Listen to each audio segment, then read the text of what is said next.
Welcome back to another Delusions of Mediocrity battle report. This is my game 3 from the Essex Gt, and I am playing Lawrence and his Flesh Eater Courts. This is the last game of the first day.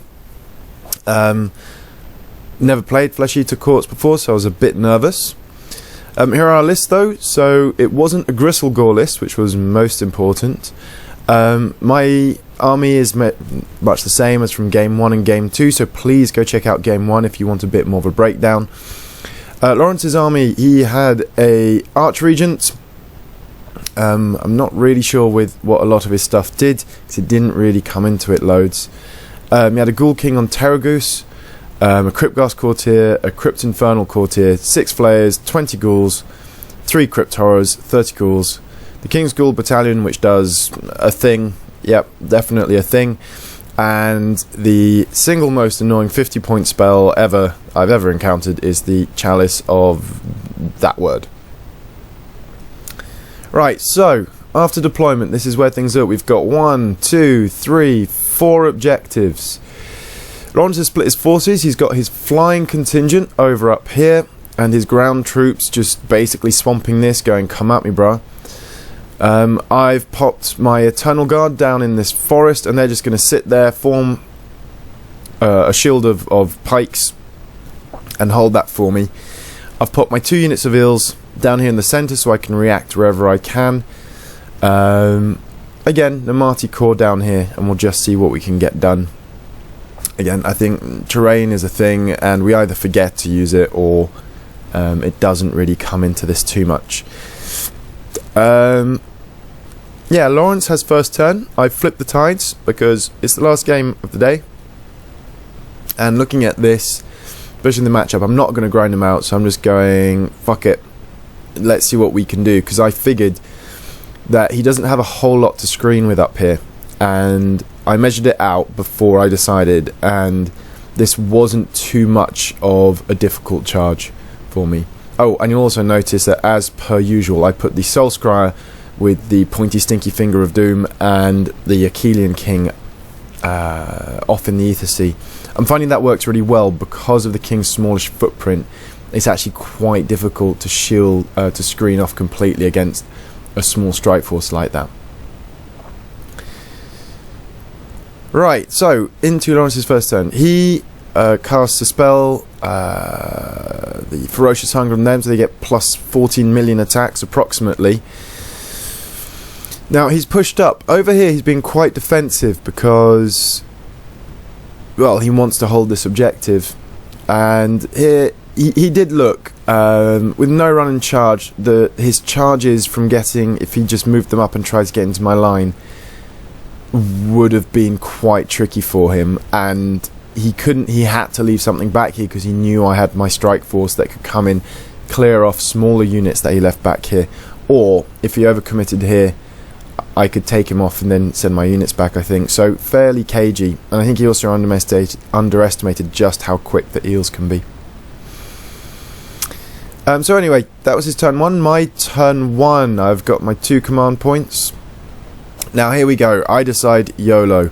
I've run these guys up just to try and put a bit of damage pressure on these, because they don't cut well. Actually, no, they come back incredibly easily. I was just bouncing off these all game, and I've pushed up here. So these guys I managed to get into rapid fire range, I think, on the Terragoose. Try and get some wounds off to make the eel's job easier. So I've got my 2 eel units. I've got the king and his friend, and if I remember correctly, so the Soul Scryer pointed at the Terror guy, so every unit within 12 gets +3 to charge it. So that's basically these eels and these guys, but they weren't going to charge. These weren't close enough, so these eels were free to charge whatever they wanted. These ones had to land within ½ an inch, but there was enough space back here that I reckon I could get all of them in. So I charged. The king fails his charge. There was the Infernal Courtier back here. It was a fairly decent charge, biggest charge, but I couldn't make it. But more importantly, these eels are able to roll high enough that they were able to wrap all the way around. Oh, on Lawrence's first turn, he used the ability on the Terrorgeist to summon in 3 flappy wing vampire things here. So here we go, all or nothing. We just went for it. I think these guys picked a couple of wounds off here or there, or killed one of these guys with their shots. I can't remember exactly. But when the dust settles, I have completely cleared this flank of the big threats. So at this point I'm feeling fairly confident. Yes, this thing is here, but it's not going to chew through this many eels. And as per usual for pretty much all of this weekend, I am just going for the double turn. Now, if he hits me back, I don't think it's too bad. That model and that model isn't going to do that much damage over here, but I really want the charge to be able to get the most out of my eels. So that's what the battlefield looks like. I've got this little unit up here. I've got this flank here is fairly sorted, and at which point I'm fairly comfortable here because his really fast stuff isn't going to be able to get into my backfield. And because I'm a jammy bastard, I get priority, so I double him turn 1 into turn 2. And at this point I think we both know that Lawrence is essentially playing to try and limit this to a minor loss for him. Because what I'm able to do is the king is going to push up here and take on his flappy chappy. The eels are able to go into here. Now importantly, this is my high tide, so I can charge as much stuff in as I want, and I'm not overly fussed. So in hindsight, I probably should have sent these in up against the ghouls to try and make a bit more of a dent, but hey ho, hindsight is whatever. So I do all my charges and I just clear all of this out utterly.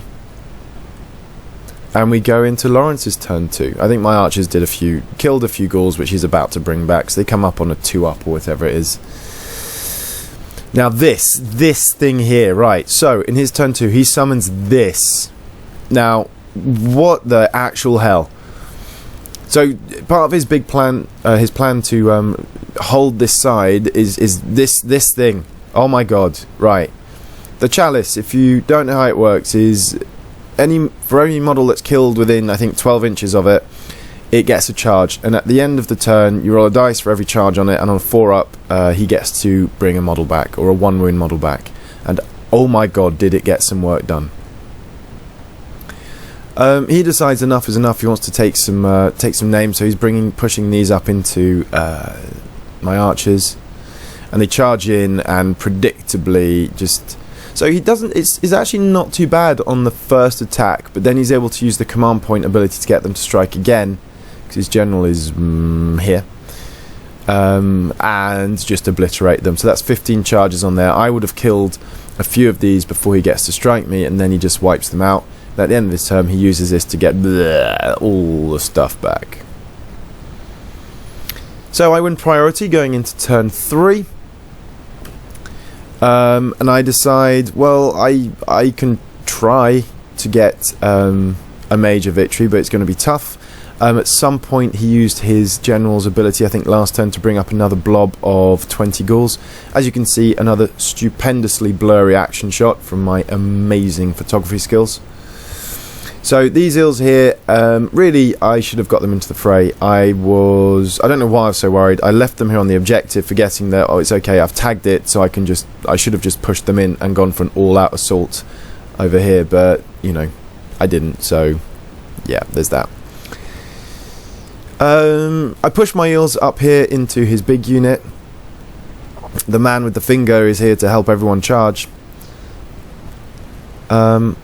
So I pop my thralls in here thinking, well, they can do a lot of attacks, and if I get a little bit lucky, I could finish this unit off so it's not going to come back. I think I killed a few due to shooting with these chaps. Again, hindsight, I probably should have put them in as well. But there you go. So when the dust settles, this little strike force up here clears this out quite beautifully, and I'm thinking, well, it's not too bad. I can get through this and that'll be fine. Because my thralls bring them down to 7. They get killed a lot, and I'm thinking, yay! But look, this up here. So this chalice has 24, 1,000,003 charges on it. And at the end of the turn, yeah, okay, thank God I killed them all, because yeah, they're back. Great. So in his turn 3, I'm fairly sure he cast a spell to make these chappies fly, which let them get into my eels. He's pushed back here to really protect his objective. He doesn't want to get spread out and risk it. He kills a few eels, but they strike back. He's down to 3 wounds. I think, you know, we both know what's going to happen. I win the priority into turn 4, and I'm fairly sure we called it here. It was the end of the day. We were both hot, both tired, and we knew that it was unlikely at this point with the chalice up and 2 turns left. I really needed to have pushed harder and brought my units in last turn, not wasted them and just gone for an all-out assault in turn 4 to try and get the major. But I didn't. So that's fun.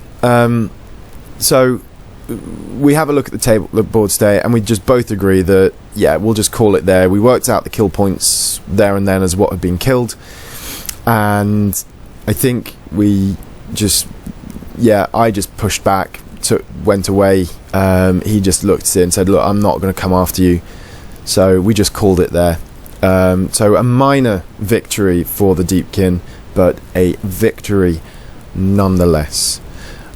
Lawrence was an absolutely great guy to play against.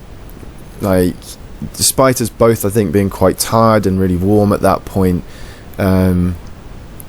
and it was an absolute great sport. Like, many people, when their entire left flank collapses on turn 1, could have just, you know, chucked in the towel right there and then. But no, he went, look, we're going to play this through. I'm going to see what I can get out of it. And it was an absolute gent to play. So anyway, really nice. There's 2 wins on the trot here, and it really is so true that at this point it seems Deepkin, or at least my playstyle, is that I just have to push hard and hope for a double turn and just basically hit my opponents so hard that they can't come back from it, because in a grind my units just die. And that's what I tried in this game, is trying to grind against 30 ghouls, even with thralls, even with anything. Like, my units can't do that. So I really need to hit hard in one big strike rather than feed things. So I'm still learning a lot, but this was just a particularly, I think, a good matchup. Like I said, my opponent underestimated just how fast my eels were. I don't think he was expecting both units to get into his forces on that turn 1. But then again, with a run and charge, you know, I can use a command point to go 20 and then charge with a +3 with the Stinky Finger Soul Scryer of Doom. That they're going to get where they need to be. So anyway, I was pretty chuffed. I had 2 wins, which I would have been very happy to end the entire weekend on 2 wins. So 2 wins on day 1. I was really, really chuffed. So join me for the next battle report to see how the Deepkin get on going into day 2. Thank you.